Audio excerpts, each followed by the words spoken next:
But आज है 28 सितंबर 2024 और लास्ट क्लास में वर्क एनर्जी पावर कंप्लीट कर चुके हैं। और अब हम वर्क एनर्जी पावर के बाद रीड एंड राइट की बुक का यूनिट नंबर 5 करने जा रहे हैं। और यूनिट नंबर 5 में 3 टॉपिक्स हैं। मूवमेंट है, प्रेशर है और डेंसिटी है। तो अभी पहले मैं टॉपिक मूवमेंट करने जा रहा हूँ, लेकिन मूवमेंट डायरेक्ट शुरू नहीं होगा। मूवमेंट शुरू करने से पहले थोड़ी सी कुछ बेसिक्स बातें पढ़ना होगी। बेसिक्स बातों में जरा याद कीजिए कि आईजीसीएसई में बचपन से एक लफ्ज पढ़ रहे हैं, इक्विलिब्रियम। इक्विलिब्रियम की डेफिनेशन क्या है?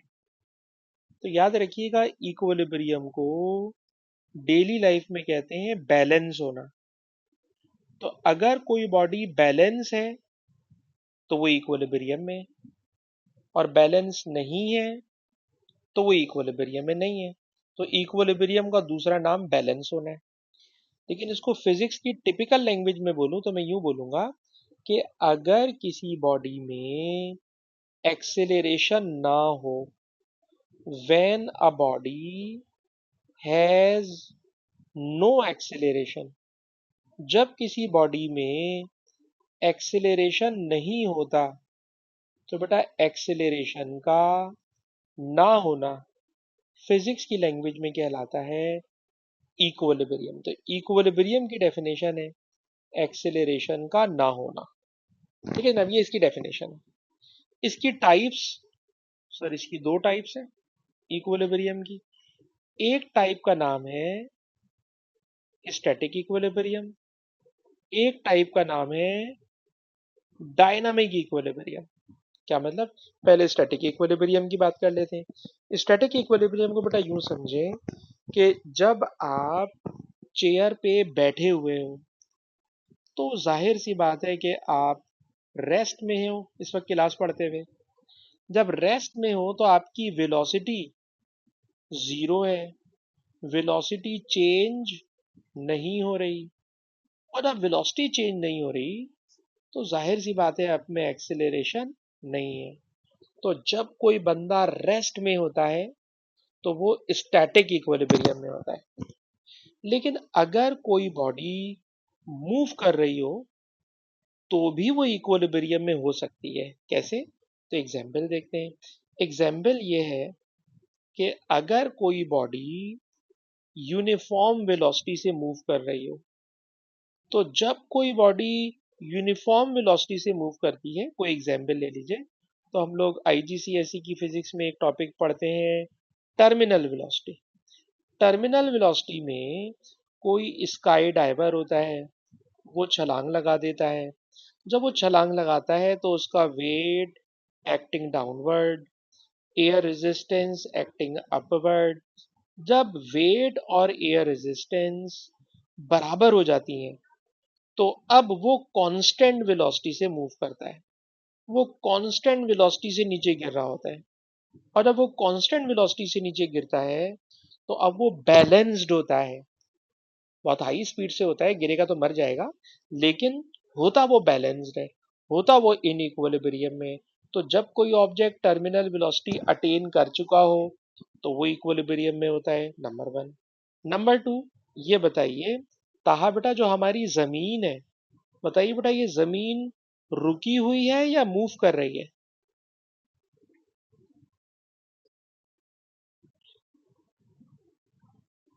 बिल्कुल, आप स्पिन भी कर रही है जिससे दिन रात बनते हैं, और सूरज के अराउंड घूम रही है जिसको ऑर्बिटल मोशन कहते हैं। जी हाँ। तो सर स्पिन मोशन भी कर रही है, ऑर्बिटल मोशन भी कर रही है। लेकिन अल्लाह ताला ने जमीन की स्पीड को कांस्टेंट रखा हुआ है। और जब स्पीड कांस्टेंट है तो हमारी पूरी जमीन में नो एक्सेलरेशन है। और जब जमीन में नो एक्सेलरेशन है तो हमारी जमीन डायनामिक इक्विलिब्रियम में है। अगर जमीन की स्पीड खुदा न खास्ता जरा सी ज्यादा हो जाए, जरा सी स्लो हो जाए, तो एक्सेलरेशन से इस जमीन की सारी बिल्डिंग्स गिर जाएंगी। तो जो बिल्डिंग्स बैलेंस है, हर चीज बैलेंस है, तो अल्लाह ताला ने हमारी जमीन को कांस्टेंट वेलोसिटी से मूवमेंट दी है। और जब वेलोसिटी कांस्टेंट है तो हमारी पूरी जमीन में इक्विलिब्रियम है, that is called dynamic equilibrium. एक आखिरी एग्जांपल ले लीजिए। जब मौत के कुएं में मोटरसाइकिल चलाते हैं, मौत के कुएं में कार चलाते हैं, तो आपने देखा होगा कार या मोटरसाइकिल उस उस दीवार, उस कुएं की दीवार पर चल रही होती है। लेकिन बताइए दीवार पे चलने के बावजूद गिरती नहीं है। क्यों नहीं गिरती? क्योंकि सर उसकी मोटरसाइकिल में, उसकी कार में एक्सेलेरेटर नहीं होता। जब एक्सेलेरेटर नहीं होता तो आप देखिएगा कि मोटरसाइकिल चलाएं या कार चलाएं, वो स्टार्ट नहीं करते, धक्का लगा के स्टार्ट करते हैं। जब धक्का लगाते हैं तो वो एक सर्टेन स्पीड पकड़ लेती है। जैसी स्पीड पकड़ लेती है वहीं से वो उसको स्टार्ट कर लेते हैं। जब उसको स्टार्ट कर लेते हैं तो अब उसकी वेलोसिटी ना कम होती है ना ज्यादा होती है।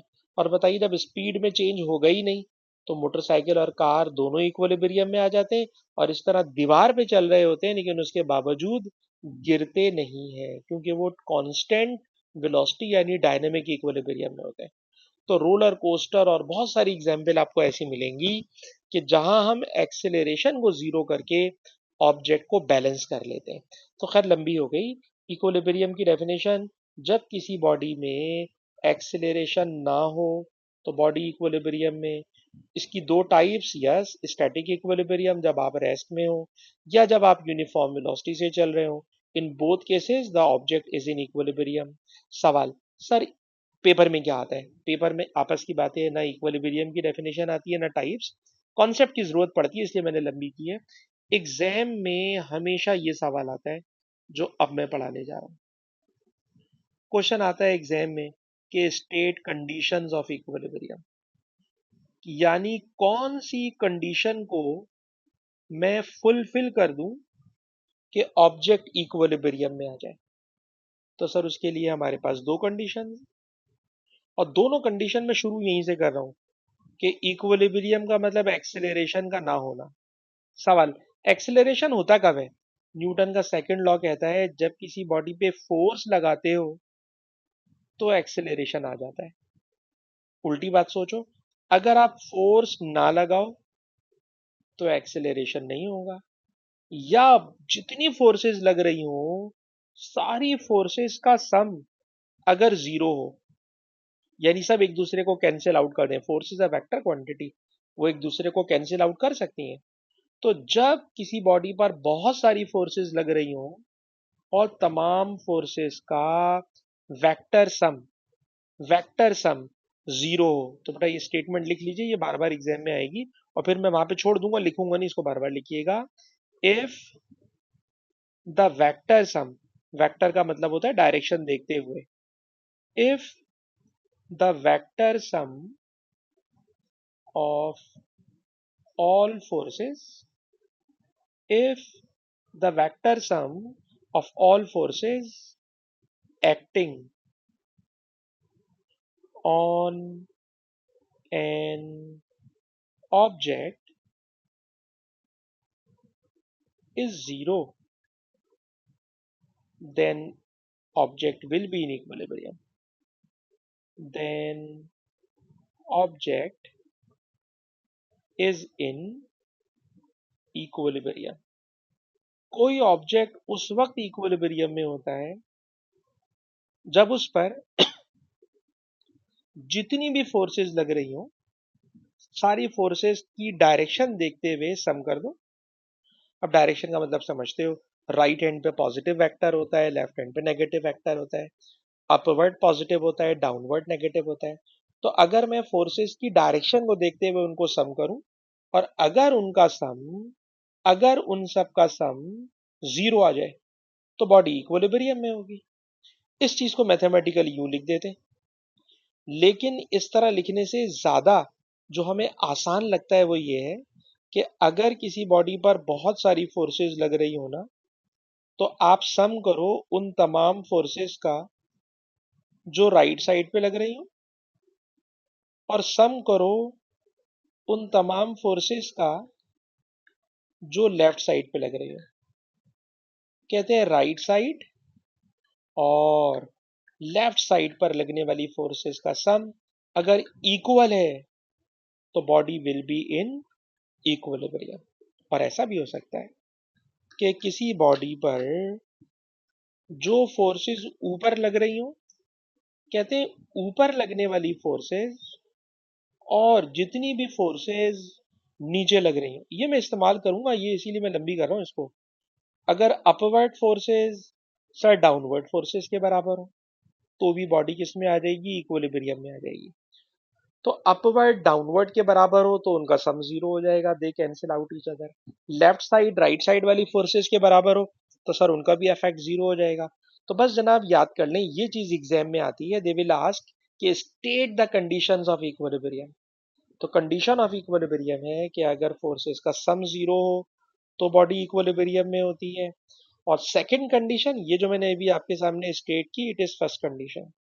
और अगर मैं आपसे पूछूं व्हाट इज सेकंड कंडीशन, तो जनाब सेकंड कंडीशन ये है कि अगर किसी बॉडी पर बहुत सारे मूवमेंट लग रहे हो, मूवमेंट टर्निंग इफेक्ट जो अभी पढ़ाऊंगा, तो अगर किसी बॉडी पर लगने वाले तमाम मूवमेंट्स का सम जीरो हो, ठीक है जनाब, अगर मूवमेंट्स का सम जीरो हो तो भी वो बॉडी इक्विलिब्रियम में आ जाएगी।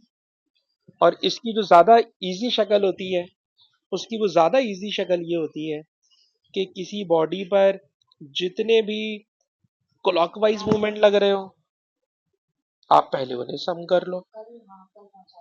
जितने भी क्लॉकवाइज मूवमेंट लग रहे हो तो उनका सम कर लो। और जितने भी एंटी क्लॉकवाइज मूवमेंट लग रहे हो उनका सम कर लो। तो कहते हैं जब क्लॉकवाइज और एंटी क्लॉकवाइज मूवमेंट का सम बराबर होता है तो body will be in equilibrium. अब खैर इतनी लंबी लंबी स्पेलिंग लिखना वहां पे मुश्किल होगी, तो मैं आपकी भी थोड़ी सी आदत डाल दूं कि clockwise movement equal to anti clockwise movement. तो जब clockwise movement sir anti clockwise movement के बराबर हो जाएगा तो मैं कहूंगा body will be in equilibrium. तो ईमानदारी की बात है कि मैंने अभी तक कोई नई बात नहीं बोली, ये सारी की सारी बातें हम लोग आईजीसीएसई में भी आपको पढ़ाते हैं। तेजी के साथ रिकैप कर रहा हूँ और अब मैं आपको पास पेपर की शीट पे लेके जा रहा हूँ। पास पेपर की शीट में सवाल बहुत भारी मिलेंगे आपको। जल्दी जल्दी से गौर से सुनिए, इक्विलिब्रियम क्या होता है जब किसी बॉडी में एक्सेलरेशन ना हो। इक्विलिब्रियम की कितनी टाइप्स हैं, दो। स्टैटिक जब ऑब्जेक्ट रेस्ट में है, डायनेमिक जब ऑब्जेक्ट यूनिफॉर्म वेलोसिटी से चल रहा है। इक्विलिब्रियम की कंडीशंस बताएं सर, दो कंडीशन है। कंडीशन नंबर वन, सर अब तमाम फोर्सेस का सम जीरो हो तो बॉडी इक्विलिब्रियम में होती है। कंडीशन नंबर टू, सर अब तमाम मूवमेंट्स का सम जीरो के बराबर हो तो बॉडी इक्विलिब्रियम में होती है। अरे सर मूवमेंट क्या होता है, तो अब ऐसा भी नहीं है कि आपको मूवमेंट ना पता हो। मूवमेंट का मतलब टर्निंग इफेक्ट। और ए लेवल्स की फिजिक्स में मूवमेंट को हम लोग कह देते हैं टॉर्क। और टॉर्क बस हल्का सा याद दिला रहा हूँ कि अगर किसी चीज को आप घुमाना चाहते हो, फॉर एग्जांपल ये कोई नट है और इस नट को आप फिंगर से घुमाने की कोशिश करें तो आप नहीं घुमा सकेंगे। तो हम लोग यूज करते हैं एक लॉन्ग हैंडल का स्पैनर। और ये जो लॉन्ग हैंडल स्पैनर होता है, इस लॉन्ग हैंडल स्पैनर को इस नट के साथ हम फिक्स कर लेते हैं। और फिक्स करने के बाद ये जो सेंटर है, इस सेंटर को हम लोग इस टॉपिक पर नाम देते हैं पिवट का। सेंटर को बेटा नाम दे देते हैं पिवट का। और फिर इसको दूर से यहां से बेटा फोर्स एक्सर्ट करते हैं। जब हम इस पे फोर्स लगाते हैं तो जाहिर सी बात है ये फोर्स इस नट को इस तरह से घुमाने की कोशिश करती है। तो घुमाने के लिए हम एक टर्म यूज करते हैं टर्न करना। और इसको टर्न करने के लिए जो फोर्स लगा रहे हैं तो उसके लिए टर्म सबने याद की भी होती है, turning effect of force. Force का वो इफेक्ट जो किसी बॉडी को टर्न करा दे, घुमा दे। Turning effect of force is called movement. Turning effect of force is called movement. तो किसी चीज को घुमाने की लिए जो फोर्स लगाते हैं उसका नाम होता है मूवमेंट। मूवमेंट को टी से डिनोट करते हैं क्योंकि ये टॉर्क है। और इसका फॉर्मूला होता है फोर्स इनटू डिस्टेंस, पर इस डिस्टेंस के नीचे मैं छोटी सी ये सिंबल बना रहा हूँ। इस सिंबल का मतलब होता है परपेंडिकुलर डिस्टेंस। आपको याद होगा वर्क में भी फोर्स इंटू डिस्टेंस होता है, लेकिन वर्क में पैरेलल डिस्टेंस लेते हैं, वर्क में पैरेलल डिस्टेंस लेते हैं। लेकिन जब हम बात करते हैं टर्निंग इफेक्ट की, तो इसमें परपेंडिकुलर डिस्टेंस लेते हैं। सर परपेंडिकुलर डिस्टेंस का क्या मतलब है? तो बेटा हमने आपको आईजीसीएसई में पढ़ाया हुआ होता है परपेंडिकुलर डिस्टेंस का मतलब, लेकिन आईजीसीएसई में क्वेश्चन बहुत छोटे छोटे, बहुत आसान सवाल होते हैं। लेकिन आज जो मैं आपको सवाल दिखाऊंगा तो आपकी इंशाल्लाह तबीयत दुरुस्त हो जाएगी। तो आइए स्टार्ट करते हैं पास पेपर के क्वेश्चंस। लेकिन पास पेपर के क्वेश्चंस की भी मैं थोड़ी सी क्लासिफिकेशन करूंगा। क्लासिफिकेशन में सबसे पहले वो सवाल कराऊंगा जिसमें किसी बॉडी पर पैरेलल फोर्सेस लग रही होंगी। कोई बॉडी होगी, उस बॉडी के ऊपर पैरेलल फोर्सेस लग रही होंगी। फिर मैं वो सवाल कराऊंगा जिसमें नॉन पैरेलल फोर्सेस लग रही होंगी। और आखिर में बेटा मैं वो सवाल कराऊंगा जिसमें कपल ऑफ फोर्सेस लग रही होंगी। तो ये समझ लें तीन तरह के क्वेश्चन हैं, तीन टाइप्स के क्वेश्चन होंगे जो आप अभी करने जा रहे हैं। पहली वो टाइप जिसमें पैरेलल फोर्सेस होंगी, दूसरी वो टाइप जिसमें non parallel forces. Non parallel सबसे मुश्किल केस होता है, उसमें ट्रायंगल्स बनेंगी, sine theta cos theta tan theta शुरू हो जाएगा। कपल ऑफ फोर्स भी आसान टॉपिक है, पर जो सबसे मुश्किल टॉपिक मेरे ख्याल में आपको लगेगा वो नॉन पैरेलल फोर्सेस वाला होगा। तो खैर अभी पहले हम कोई आसान टॉपिक कर लेते हैं, दैट इज पैरेलल फोर्सेस। तो चलिए जनाब स्टार्ट करते हैं। फाइव के पास बुक है, उसके बाद उमर के पास बुक है, उसके अलावा साद के पास बुक है, फातिमा का मुझे नहीं पता है। फातिमा आपके पास ये रीड एंड राइट वाली बुक होती है? बस ठीक है, बस ठीक है। तो बेटा ये बिल्कुल मैंने नई वाली बुक खोली है, ऑल्दो कि नई वाली बुक के अंदर मुझे क्वेश्चन सर्च करने में मुश्किल होती है, क्योंकि पुरानी वाली बुक के तो क्वेश्चन याद होते हैं कि इस वाले पेज पर ये सवाल के बाद ये वाला मिल जाएगा। खैर अभी हम लोग ये वाले सवाल करने जा रहे हैं, और इन क्वेश्चंस को करने के लिए चलिए जी सबसे पहले ये वाला सवाल करा रहे हैं। अगर आपके पास बेटा बुक है तो बुक में ये वाला पेज खोल लें, इट इज पेज नंबर 192। अच्छा ये सवाल पूरा नहीं कराऊंगा क्योंकि पूरा सवाल कराने में बहुत सारी चीजें आ जाएंगी। अभी मैं बहुत सारी चीजों पे आपको तंग नहीं करूंगा। अभी मैंने सिर्फ और सिर्फ वो काम करना है जिसमें किसी ऑब्जेक्ट के ऊपर फोर्सेस पैरेलल लग रही हो। देखो ये फोर्स, ये फोर्स, ये फोर्स, सारी की सारी फोर्सेस पैरेलल फोर्सेस है। तो आप भी अगर चाहो तो इस क्वेश्चन के ऊपर एक छोटी सी हेडिंग मार सकते हो, ताकि क्वेश्चन को देखकर आप पहचान लो कि आज की क्लास में सर वो टीचर सॉरी वो सवाल हम लोग कर रहे हैं जिसमें पैरेलल फोर्सेस लग रही हैं। पेज नंबर है जनाब 192, और 192 में जो छोटी छोटी डेफिनेशन देंगी वो भी हम देखेंगे। सबसे पहला सवाल है, बताइए सेंटर ऑफ ग्रेविटी क्या होती है? तो मेरे ख्याल में तो सेंटर ऑफ ग्रेविटी हम लोग पिछले चैप्टर्स में भी पढ़ चुके हैं कि किसी बॉडी का वो पॉइंट जहां पूरी बॉडी का वेट एक्ट करता है, किसी बॉडी का वो पॉइंट जहां पूरी बॉडी का वेट अर्थ के सेंटर की तरफ एक्ट करता है। तो ये क्लास 9 में पढ़ते हुए आते हैं आप लोग। अच्छा जी असली सवाल है, मैं यहाँ से शुरू कर रहा हूँ। असली सवाल यहाँ से, इसमें बेटा कोई भागम दौड़ी नहीं करूंगा। मुझे याद है मैंने वर्क एनर्जी पावर थोड़ा तेज पढ़ाया था, आसान चैप्टर है। इसमें तेज नहीं चलूंगा, बिल्कुल आराम से चलिएगा मेरे साथ, आराम आराम से सुनिए। कह रहे जनाब कि हमारे पास एक बीम है, एक रॉड है, ठीक है जनाब, और लिखा हुआ है a non uniform rod. Some time वो लिखे देगा यूनिफॉर्म रॉड, सम टाइम वो लिखे देगा non uniform rod. Sir uniform non uniform से क्या फर्क पड़ता है? तो जरा गौर से सुनिए। कहते हैं सम टाइम कोई रॉड ऐसी होती है जिसकी थिकनेस हर जगह एक जैसी होती है। जब थिकनेस हर जगह एक जैसी होगी ना, तो उसको कहेंगे यूनिफॉर्म रॉड। और यूनिफॉर्म रॉड का जो वेट होगा, जो सेंटर ऑफ ग्रेविटी होगी, वो बिल्कुल उसके सेंटर पर आएगी। सेंटर ऑफ ग्रेविटी बिल्कुल सेंटर पर आएगी। अगर वो कहता है ये यूनिफॉर्म रॉड है, तो इसका वेट बिल्कुल सेंटर पे आ जाता है। क्वेश्चन में लिखा हुआ है नॉन यूनिफॉर्म है, और नॉन यूनिफॉर्म के बाद आप देखिए उसने वेट खुद बना के भी दे दिया है। आप देखिए पूरी रॉड की लेंथ 4 मीटर है, तो 4 मीटर का आधा 2 मीटर होगा। तो देखिए उसने वेट को 2 मीटर से नहीं दिखाया है, 2 मीटर से नहीं दिखाया है, क्योंकि ये नॉन यूनिफॉर्म रॉड है। नॉन यूनिफॉर्म रॉड है तो उसने बताया जी वेट यहां से एक्ट कर रहा है। This is the weight of rod. Weight of rod is 44 Newton. Rod non uniform है, इसलिए वेट सेंटर पे नहीं है बल्कि सेंटर से थोड़ा सा लेफ्ट साइड के ऊपर लोकेटेड है। ठीक है जी। पूरी रॉड की लेंथ 4 मीटर है, वेट 44 न्यूटन है। सेंटर ऑफ ग्रेविटी खुद बता रहे हैं रॉड की 1.70 मीटर पर है, 1.70 मीटर पर है। ठीक है जी। From the end X. अच्छा जी। फिर कह रहे हैं कि एक इन्होंने सपोर्ट लगा दी है, ये सपोर्ट लगाई है इस रॉड के नीचे, ये इन्होंने एक सपोर्ट लगा दी है और इस सपोर्ट का नाम उन्होंने रखा है पी। और वो कहाँ लगाई है वो भी उन्होंने जगह बता दी है। सारी बातें उन्होंने खुद लिख के दे दी है। पूछ क्या रहे हैं? अच्छा, उसके बाद उन्होंने राइट हैंड पे एक स्फेयर भी हैंग करा हुआ है, एक स्फेयर हैंग किया हुआ है और उसका भी वेट उन्होंने बता दिया 3 न्यूटन है। सही जनाब। जिस वायर से लटकाया है वायर का वेट नेग्लिजिबल है। ठीक है जी, यानी कंबाइंड वेट समझ ले 3 न्यूटन। सारी बातें बताने के बाद अब क्वेश्चन शुरू हो रहा है। क्वेश्चन है कि टेकिंग मूवमेंट अबाउट पी। तो याद रखिएगा जहां लेते हैं ना टेकिंग मूवमेंट अबाउट पी, तो अबाउट पी का मतलब होता है दिस इज पिवट।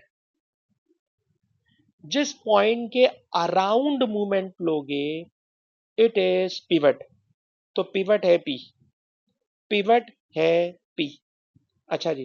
कैलकुलेट करना है एफ, खुद कह रहा है कैलकुलेट करना है एफ। तीन फोर्सेस हैं और सारी की सारी फोर्सेस पैरेलल है। पैरेलल फोर्सेस में आसानी होती है, कोई ट्राइंगल नहीं बनती, कोई साइन थीटा कॉस थीटा नहीं होता इसके अंदर, इसलिए पहले पैरेलल फोर्सेस के सवाल करा रहा हूं। अलबत्ता बेटा इन पैरेलल फोर्सेस में नोट करो कि अगर मैं पी को पिवट मान लूं तो आप कोई ऐसा सर्कल बनाने की कोशिश कीजिए। देखिए मैंने ये जो रेड कलर का सर्कल बनाने की कोशिश की है, ये मैंने ऐसा सर्कल बनाने की कोशिश की है जो पी के अराउंड है। यानी अगर मैं सर्कल कंप्लीट करूं तो उस सर्कल के अंदर पी आना चाहिए, उस सर्कल के अंदर पी आना चाहिए। तो गौर कीजिएगा जो मैंने पहला सर्कल बनाया है रेड वाला, इसके सेंटर पे पी आ रहा है। अच्छा, मैं एक और सर्कल बनाना चाह रहा हूँ, ये वाला। इस वाले सर्कल को भी अगर आप देखो तो एक बड़ा सर्कल बन रहा है, लेकिन इसके सेंटर पर भी पी सेंटर में ही आ रहा है। पी जो है, P should lie at the centre, या जो मैं सर्कल बना रहा हूं इस सर्कल के अंदर कहीं पी होना चाहिए। नॉट नेसेसरी कि एट द सेंटर हो, लेकिन उसके अराउंड सर्कल बनना चाहिए। तो बेटा मैंने जानबूझ के दो सर्कल बनाए हैं रेड कलर के, जो कि क्लॉकवाइज मुझे घूमते हुए नजर आ रहे हैं। और उसके बाद अगर मैं इस वाले एफ से एक सर्कल बनाने की कोशिश करूं जो मैंने ग्रीन कलर से बनाया है, तो साफ नजर आ रहा है कि सर ये वाला जो सर्कल है ना, ये सर्कल है जनाब एंटी क्लॉकवाइज। तो सर सवाल मेरे ख्याल में तो बड़ा सिंपल सा है कि इसके अंदर दो क्लॉकवाइज मूवमेंट है और एक एंटी क्लॉकवाइज मूवमेंट है। ठीक है जनाब। तो बेटा मैं इसको थोड़ा ऊपर जाके लिख रहा हूँ, आप अपनी मर्जी से कहीं पे भी लिख सकते हैं। तो बेटा मैंने लिखा कि दो क्लॉकवाइज मूवमेंट है, तो मैंने लिखा जी सम ऑफ क्लॉकवाइज मूवमेंट। क्योंकि क्लॉकवाइज मूवमेंट दो है इसलिए मैंने सम का टर्म यूज की है, equal to anti clockwise movement तो एक ही है, तो is equal to anti clockwise movement. तो सर तीन मूवमेंट नजर आ रहे हैं, दो क्लॉकवाइज एक एंटी क्लॉकवाइज। अब जो क्लॉकवाइज एंटी क्लॉकवाइज है इसके अंदर मैं थोड़ी सी सपोर्ट लूंगा किसी स्टूडेंट से। अगर फातिमा बेटा मेरी हेल्प कर दें तो बड़ा अच्छा हो जाएगा। फातिमा बेटा मुझे ये बताइए आप कि जो 3 न्यूटन वाला लोड है, 3 न्यूटन वाला लोड, ये बताना बेटा ये जो 3 न्यूटन वाला लोड है, ये लोड पिवट से कितना दूर है? ये ग्रीन वाली लाइन की लेंथ मुझे बता दीजिए फातिमा, ग्रीन वाली लाइन की लेंथ मुझे बता दीजिए। 4 - 1.7, सोच लें 1.7 गलत बोली बेटा। जी जी 1.1, तो बता रहे मुझे नंबर क्या बन जाएगा?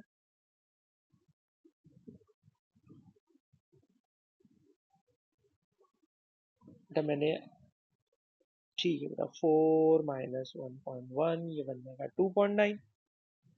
तो ये तो हो गया हमारे पास पहला मूवमेंट, ये पहला मूवमेंट हो गया।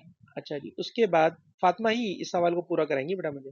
प्लस दूसरा वेट इसके अंदर बेटा 44 न्यूटन का, जो कि क्लॉकवाइज घुमा रहा है। इस 44 वाले को भी जरा मुझे बताइए, 44 वाले का इस पीवट से डिस्टेंस बेटा ये कितना है? 0.6। ठीक है जनाब। 1.7 - 1.1 इट इज 0.6। जबरदस्त हो गया। इक्वल टू एंटी क्लॉकवाइज में आने, सर एंटी क्लॉकवाइज में एफ है, और एफ कितना दूर है सर, वो तो लिखा हुआ नजर आ रहा है 1.1, तो इसमें ऐसी कोई बात नहीं है। इसलिए मैं आपको सजेस्ट करूंगा बेटा खुद ही इस सवाल को सॉल्व कर लें कि 3 × 2.9 bracket close plus 44 × 0.6 bracket close, तो ये रिजल्ट आ गया जी 35.1। 35.1 को मैं आंसर डिवाइड कर रहा हूँ 1.1 से, तो बेटा इसका आंसर आ रहा है 31.9। तो 31.9 को मैं लिखना चाहता हूँ 32। अगर आपका भी यही आंसर आ रहा है तो बेटा हमें डन कर दें। ठीक है जी, 32 न्यूटन। अच्छा जी जनाब, जब ये 32 न्यूटन इसका रिजल्ट आ चुका है, तो अब हम क्वेश्चन में आगे बढ़ते हैं। आगे बढ़ने के लिए अगर मैं इसे इरेज कर दूं, अगर मैं इसे इरेज कर दूं, तो इरेज करने के बाद आप जरा गौर से सुनिएगा। कहते हैं जनाब, जब किसी ऑब्जेक्ट को किसी भी सपोर्ट पे प्लेस करते हैं, तो सपोर्ट का जैसे ही कांटेक्ट होता है किसी बॉडी के साथ, तो कांटेक्ट पर एक फोर्स पैदा हो जाती है, जिसे कांटेक्ट फोर्स कहते हैं, नॉर्मल रिएक्शन फोर्स कहते हैं।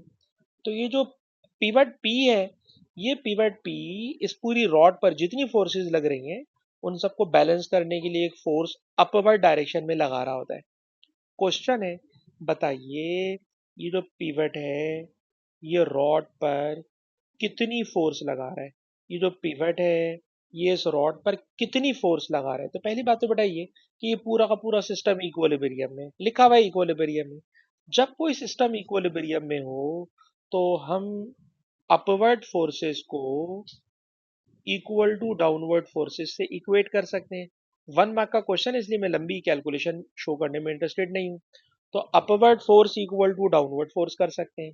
अच्छा बेटा, upward force, sir upward force तो एक ही है भाई जो कि नॉर्मल रिएक्शन फोर्स है। और डाउनवर्ड फोर्स में सर एफ आ रहा है, 44 न्यूटन फोर्स आ रही है और 3 न्यूटन फोर्स आ रही है। ठीक है जनाब, और ये हम एफ कैलकुलेट कर चुके हैं सर, एफ है 32। एफ है 32। तो बेटा 32 plus 3 35, 35 plus 44, it becomes 79। It becomes 79। ठीक है ना। तो 32 डाउनवर्ड, 44 डाउनवर्ड, 3.0 डाउनवर्ड। तो बेटा देखिए, इस क्वेश्चन में ज्यादा से ज्यादा सिग्निफिकेंट फिगर 3 है, तो इसलिए मैं इसका आंसर भी 3 सिग्निफिकेंट फिगर में लिखना चाहूंगा, 79.0। और ऊपर को भी मैं 3 सिग्निफिकेंट फिगर में कन्वर्ट करना चाहूंगा, क्योंकि क्वेश्चन में जो डाटा दिया हुआ है उसमें ज्यादा से ज्यादा सिग्निफिकेंट फिगर 2 है, सॉरी 3 है, तो मैंने इसलिए आंसर को 3 में कन्वर्ट कर दिया। अच्छा जी, उसके बाद क्वेश्चन में जो बात पूछ रहे हैं, इसके अंदर बेटा कुछ नई फिजिक्स शुरू हो रही है। अब थ्रस्ट लग रहा है, आर्शिमिदस प्रिंसिपल आ रहा है, और पता नहीं क्या कुछ, जो मैं आज की क्लास में शामिल नहीं करूंगा। आज की क्लास में सिर्फ clockwise movement equal to anti clockwise movement, और उसमें भी ऐसे क्वेश्चंस हम लोग करना चाहेंगे जिसमें फोर्सेस एक दूसरे के पैरेलल लग रही हैं। सिर्फ पैरेलल फोर्सेस वाले सवाल हम लोग आज की क्लास में कर सकते हैं। तो देखिए जनाब, सर्चिंग जारी है, और सर्चिंग करते करते ये हमें सवाल मिल गया एक और। जरा आ जाइएगा बेटा क्वेश्चन नंबर 17 पर। सारी की सारी फोर्सेस पैरेलल लग रही हैं। सबसे पहला क्वेश्चन है, प्रिंसिपल ऑफ मूवमेंट बताएं। तो याद रखिएगा, सेकंड कंडीशन ऑफ इक्विलिब्रियम का नाम प्रिंसिपल ऑफ मूवमेंट है। तो प्रिंसिपल ऑफ मूवमेंट हम लोग लिखेंगे, जो भी वहां लिखवा कर आया वो, कि if the sum of all movements acting on an object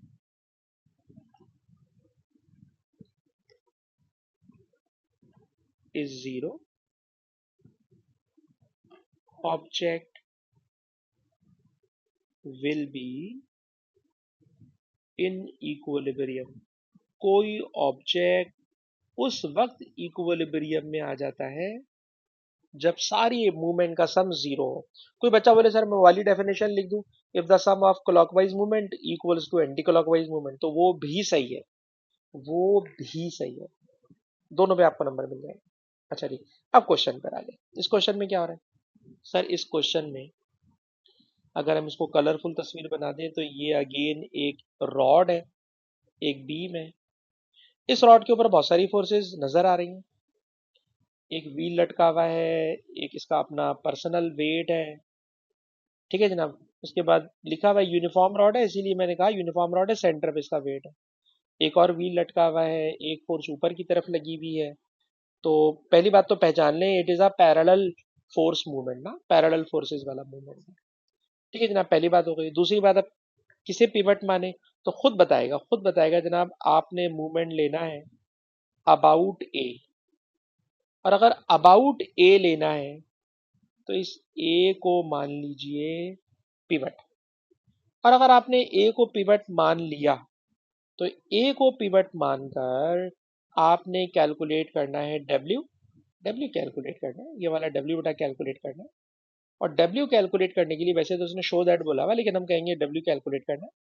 W calculate करने के लिए देखिए कि पिवट ए को अगर मैं सेंटर पे मान लूं, तो एक ये रहा क्लॉकवाइज मूवमेंट, सर एक ये रहा एक और क्लॉकवाइज मूवमेंट, सर एक और ये रहा क्लॉकवाइज मूवमेंट। तो तीन तो मुझे क्लॉकवाइज मूवमेंट नजर आ रहे, तीन मूवमेंट मुझे क्लॉकवाइज नजर आ रहे। और जो रस्सी है, सर इस रस्सी से फोर्स लग रही है ऊपर, और जब रस्सी से फोर्स ऊपर लग रही है तो मुझे लगता है कि उससे मूवमेंट एंटी क्लॉकवाइज है। ठीक है ना। हमेशा ऐसे सर्कल बनाइएगा जो पीवट के अराउंड आए, ऐसे सर्कल बनाइएगा कि सर वो पीवट के अराउंड आए। तो पीवट ए है जिसके अराउंड मैंने चार तकरीबन सर्कल्स बना दिए। और अब मैं शुरू करने जा रहा हूँ क्लॉकवाइज मूवमेंट। पहले क्लॉकवाइज मूवमेंट शुरू करते हैं। पहले मैंने पूरा सवाल फातिमा से कराया है, ये वाला पूरा सवाल मैं उमर से कराना चाहता हूँ। यार उमर मुझे बताओ, ये वाला जो डब्ल्यू है ये पीवट से कितना दूर है? उमर, उमर, उमर के माइक्रोफोन में गड़बड़ हो गई है क्या? अच्छा जी, उमर के माइक्रोफोन खराब हो गया जी, उमर को छोड़ देते हैं। साद भाई फिर आप पर आ जाए। नहीं नहीं उमर, आपकी आवाज नहीं आ रही है, आपकी आवाज हमें बिल्कुल नहीं आ रही। हाँ बेटा साद, हम आपसे बात कर सकते हैं साद? हाँ जरा साद यार, आप मेरी हेल्प करें ना, मुझे बताएं कि इसके अंदर जरा देखिए डब्ल्यू पीवट से कितना दूर है? 0.45 दूर है, ये पहला मूवमेंट हो गया। प्लस बताइए ये वाला जो 19 न्यूटन है बेटा, ये कितना दूर है?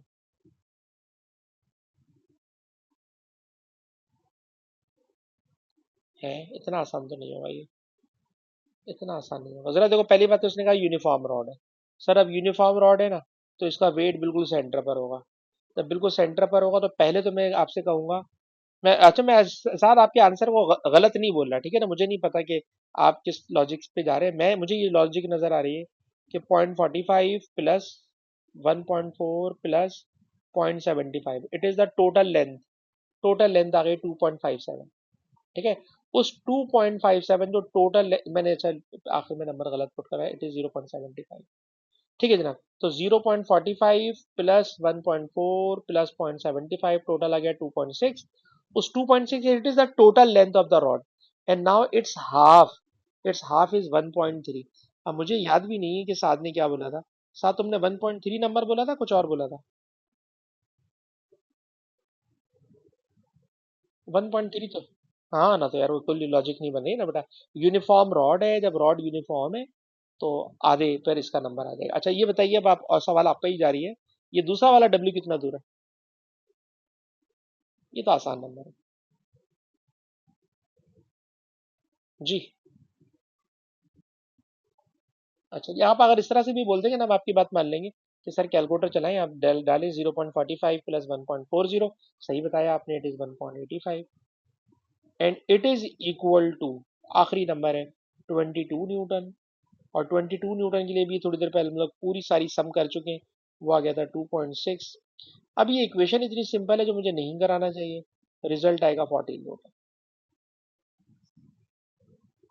ठीक है ना। अब आज की क्लास में सिंपल काम चल रहा है, clockwise movement equal to anti clockwise movement, सबको हमने सॉल्व कर लिया तो रिजल्ट आ गया।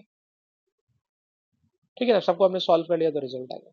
अच्छा जी, अब उसके बाद क्वेश्चन में कह रहे हैं कि जो एंड ए है ना, and A it is a pivot, और इस पिवट पर भी सर कोई फोर्स लग रही होगी। इस पिवट पर भी कोई फोर्स लग रही होगी, कितनी लग रही होगी वो मुझे मालूम करना है। और ये भी बताना है ऊपर लग रही होगी नीचे लग रही होगी, मुझे नहीं पता, तो गौर से सुनिएगा। मैंने कहा ऐसा करते हैं, upward forces equal to downward forces. अच्छा, लिखने की जगह नहीं है इसलिए मैं डायरेक्ट, अब मेरे ख्याल में अच्छा 2 नंबर का सवाल है। पहले जरा बात करूं अपवर्ड फोर्स की। सर अपवर्ड फोर्स तो एक है, दैट इज 22 न्यूटन। ठीक है। और हो सकता है कि ए वाली फोर्स भी ऊपर की तरफ हो, जो मुझे नहीं पता। मुझे नहीं पता, मैंने जगह क्वेश्चन मार्क बना के छोड़ दिया। 22 न्यूटन पक्की बात है ऊपर है, और पॉइंट ए से फोर्स हो सकता है ऊपर की तरफ हो, मुझे नहीं पता। मैंने क्वेश्चन मार्क बना के छोड़ दिया। अब जरा नीचे आ जाए। सर नीचे में डब्ल्यू है, डब्ल्यू 14 है, दूसरी फोर्स 19 है, तीसरी फोर्स अगेन डब्ल्यू है, और मुझे नहीं पता, हो सकता है ए वाली फोर्स नीचे की तरफ हो, मुझे नहीं पता। तो आपसे मैं कहूंगा कि 14 + 14 + 19, तो रिजल्ट हो गया 47। राइट हैंड पे 47 है, तो साफ नजर आ रहा है सर राइट हैंड साइड बड़ी है, राइट हैंड साइड बड़ी है। ठीक है जी। मैंने लेफ्ट हैंड पर ऊपर वाली फोर्सेस लिखी है, और राइट हैंड पे नीचे वाली फोर्सेस लिखी है। तो डाउनवर्ड फोर्सेस ज्यादा है, अपवर्ड फोर्स कम पड़ रही है, इसका मतलब है यही हमारा अननोन वेरिएबल है। और इस अननोन वेरिएबल को मालूम करने के लिए मुझे करना पड़ेगा 47 - 22। और जब आप 47 - 22 करते हो तो रिजल्ट आ जाता है 25 न्यूटन। और इस 25 न्यूटन को बताना होगा कि इसकी डायरेक्शन अपवर्ड है या डाउनवर्ड है। तो जनाब इसकी डायरेक्शन है अपवर्ड। ठीक है ना। जो शीट काम कर रहा हूँ यकीनन क्लास के फौरन बाद आपको शेयर करूंगा कि जनाब इसके ऊपर हमने जो वर्किंग की है आपको लिखी भी मिल जाएगी। तो ये जनाब वेट आ चुका है। अच्छा जी, उसके बाद नीचे जाए, नीचे सर कुछ और हो रहा है, हुक्स लॉ जो अभी हमने पढ़ा नहीं है। अच्छा जी, एक और सवाल आ गया। और इस सवाल पर भी आ जाए भाई, ये सवाल है अक्टूबर नवंबर 2019। ठीक है जनाब, अक्टूबर नवंबर 2019। और इस सवाल में भी हम सिर्फ पैरेलल फोर्सेस वाला टर्निंग इफेक्ट करना चाहते हैं। क्वेश्चन का पहला पार्ट नहीं करना चाहिए कि प्रिंसिपल ऑफ मूवमेंट बताया, अभी अभी हम ऊपर लिख चुके हैं। जो काम की बात है बेटा वो ये है, क्या सी को पिवट मान लें, सी को पिवट मान लें। सर सी ये रहा, सी को पिवट मान लिया। ठीक है। Calculate F B, F B calculate करना है। ठीक है। अच्छा, एक और बात याद रख लीजिएगा, टर्निंग अफेक्ट वाले सवालों में बेटा ये रूल है, टर्निंग अफेक्ट वाले सवालों में the force which is passing through pivot, it's turning affect is zero. भाई जो फोर्स पिवट से पास करेगी ना, उसका डिस्टेंस जीरो होगा तो टर्निंग अफेक्ट भी जीरो हो जाएगा। तो this F C is passing through pivot, so it can not produce turning affect. ये पिवट में से पास कर रही है इसलिए इसका टर्निंग अफेक्ट हो ही नहीं सकता। अच्छा जी, अब जो फोर्सेस बाकी बची, उन बाकी फोर्सेस को इस तरह से मैं सर्कल बनाने जा रहा हूं ताकि जो सी है, यानी जो पिवट है, वो पिवट के अराउंड सर्कल बनना चाहिए। तो ये वाला सर्कल, जी हाँ, एंटी क्लॉकवाइज। सर ये वाला सर्कल, जी हाँ, एंटी क्लॉकवाइज। और ये वाला सर्कल, ये क्लॉकवाइज बनेगा। तो पहले तो हमने डिसाइड कर लिया कि सर इसमें दो एंटी क्लॉकवाइज हैं, एक क्लॉकवाइज है। ठीक है जी, पहले डिसाइड कर लिया। और लिखा हुआ है जनाब the beam is in equilibrium, beam equilibrium है। ठीक है जी। अच्छा, इस दफा मुझे लगता है मोहम्मद फाइक की बारी है। फाइक भाई हमारी आप हेल्प करें कि इक्वेशन ऑफ टर्निंग इफेक्ट बनानी है, clockwise movement equal to anti clockwise movement. तो यार फाइक, सबसे पहले मुझे ये बताओ कि जो बंदा खड़ा हुआ है 750 न्यूटन का, ये बंदा पिवट से कितना दूर है,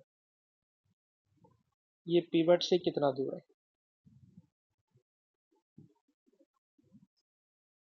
1.6। ठीक है जी, बिल्कुल आसान सा।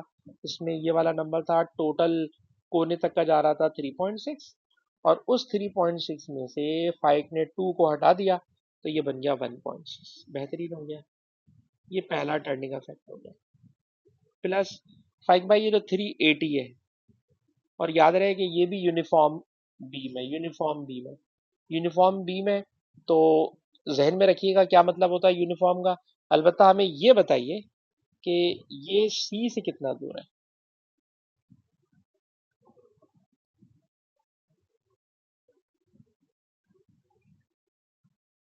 आप कह रहे हैं 2.5 है, और मैं इसको यूं ले रहा हूँ कि सर पूरी लेंथ है 9 मीटर, 9 का आधा करा 4.5 हो गया, 4.5 आधा हो गया, उसमें से लेफ्ट साइड के 2 को मैंने माइनस कर दिया तो ये 2.5 बन गया। बिल्कुल सही हो गया जी। ये दो तो हो गए एंटी क्लॉकवाइज, एक है clockwise, that is F B, which is to be calculated. F B का मुझे डिस्टेंस फाइव बताइए, how far this F B from the pivot. आप कह रहे हैं 5 मीटर, टोटल 9 है, 9 में से 2 मीटर राइट का हटाया, 2 मीटर लेफ्ट का हटाया, 4 मीटर हट गया, 9 - 4 इट इज 5 मीटर। बिल्कुल सही आपने हमें सारे आंसर करें।